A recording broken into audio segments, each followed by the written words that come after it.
Hello, this is Mikado Murphy with the New York Times. We are here with the singer and songwriter and sometimes actor, Joan Jett.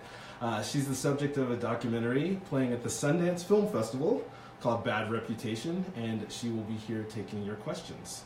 So if you have questions for Joan Jett, please leave them in the comments and we will get to them. So I am going to start out with a question for you, going way back, but I'm really curious about what kind of first made you want to be a musician. Okay, that's the word we have to add, is musician, because I'll tell you, it was hearing guitar on the radio, hearing certain these sounds on the radio, and I wasn't even sure exactly why I was attracted to it. I just knew that it hit me in the gut and down lower, which I was, so young I didn't really put two and two together. But it was, that thing that rock and roll connects with, your being, at the most base level. I'm kind of curious about, so what were the things that you were listening to? What were you influenced by when you were first thinking about doing this? Oh boy, okay, so we're going way back.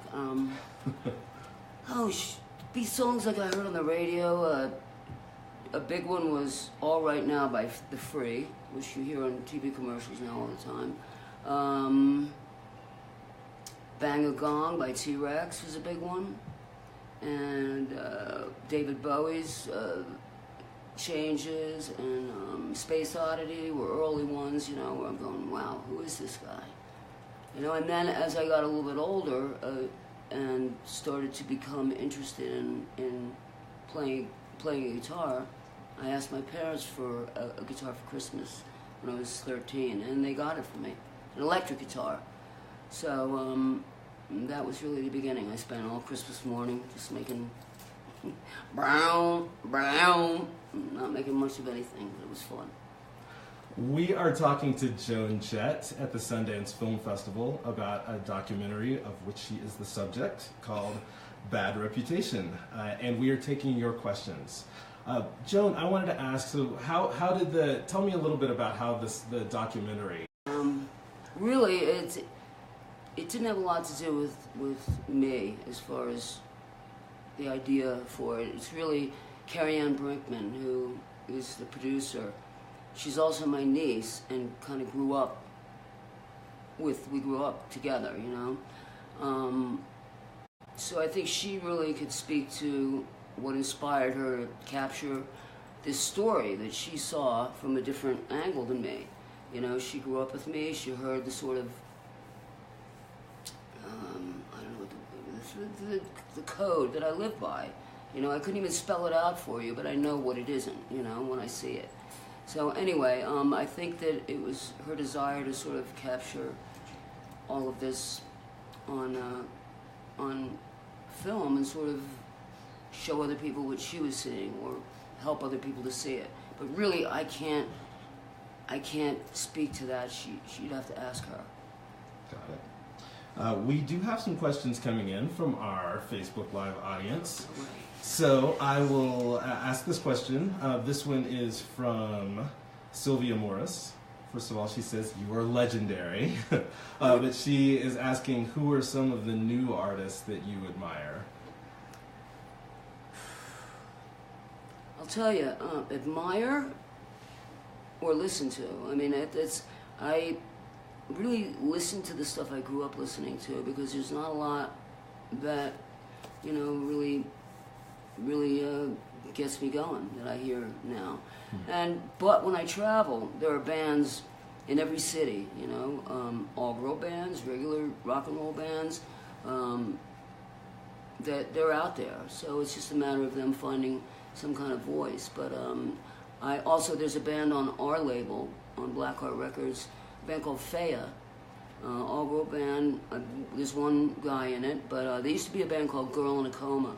Some of the members formed a new band, and they're great punk rock stuff. So I'd say that's the newest thing I'm listening to. This question is from Dane Reeb, and Dane is asking, what is something that people don't understand about being an artist?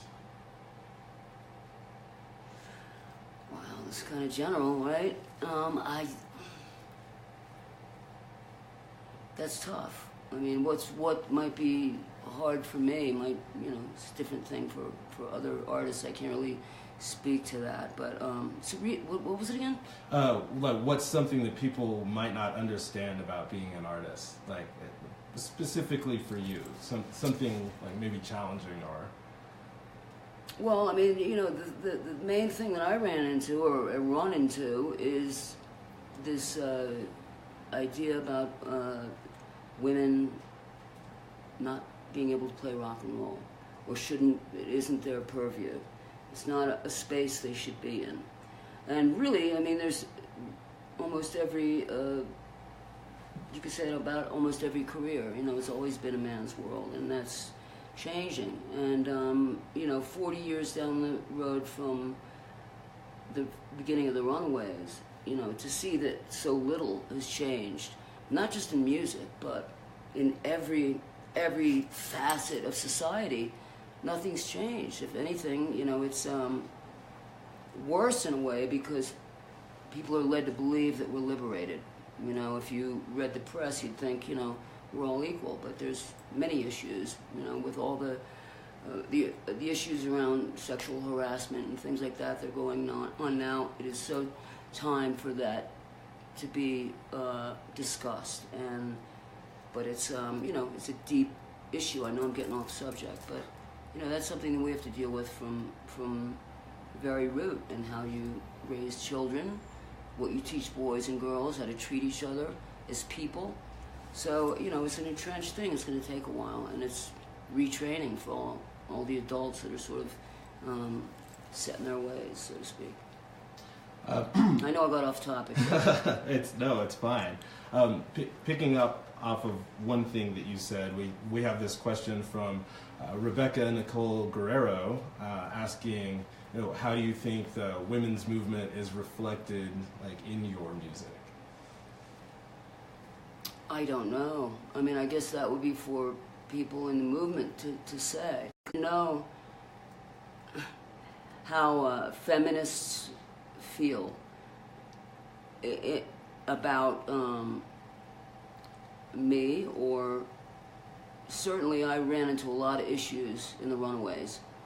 We were attacked quite intensely by strident feminists who gave us a lot of crap for being in a rock and roll band. And I suppose, to a degree, like the Rolling Stones, using our sexuality. Rock and roll is sexual, so I mean, you can't separate the two. But,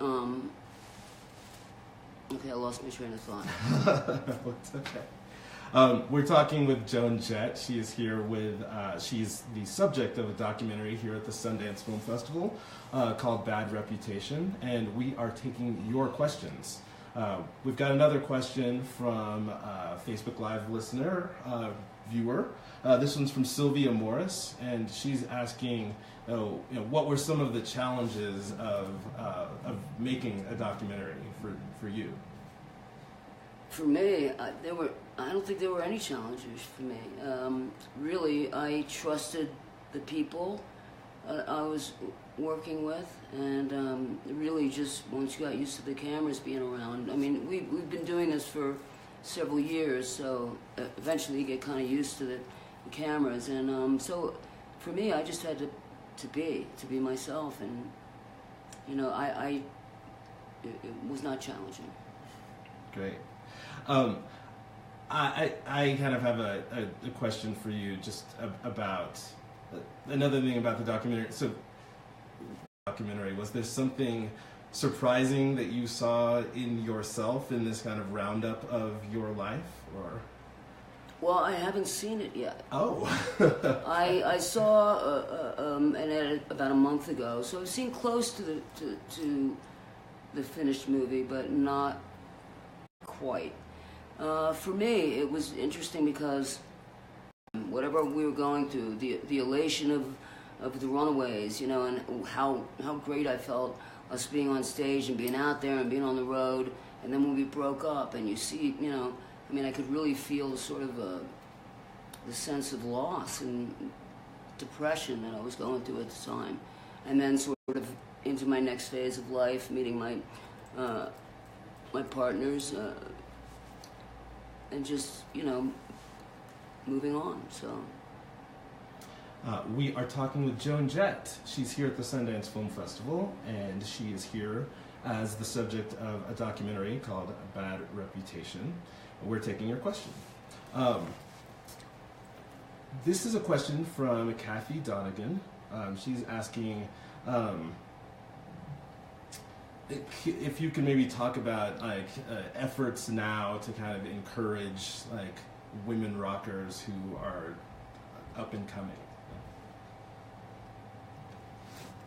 If you have have any advice for up and coming like yes, women yes. I mean, really, it's. I think, you know, the good thing is that you can get your music.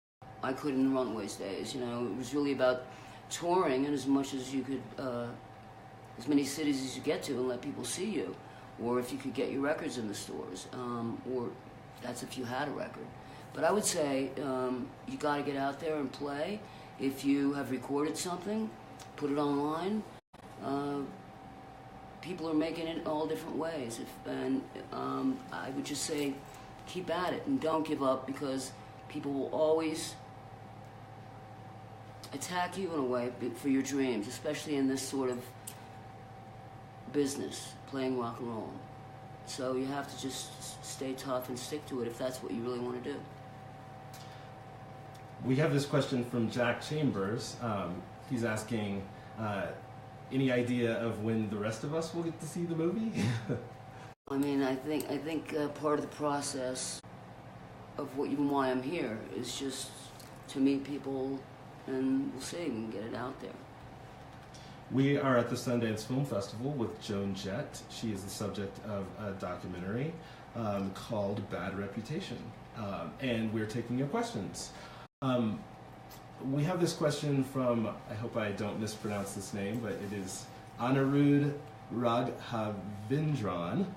What inspires your music and your style? Well, style, I guess that's kind of a loose. If you mean my clothes, it would be sort of a combination of glitter rock and punk rock, and the movie Cabaret. Throw that all into a mixer, and that's me.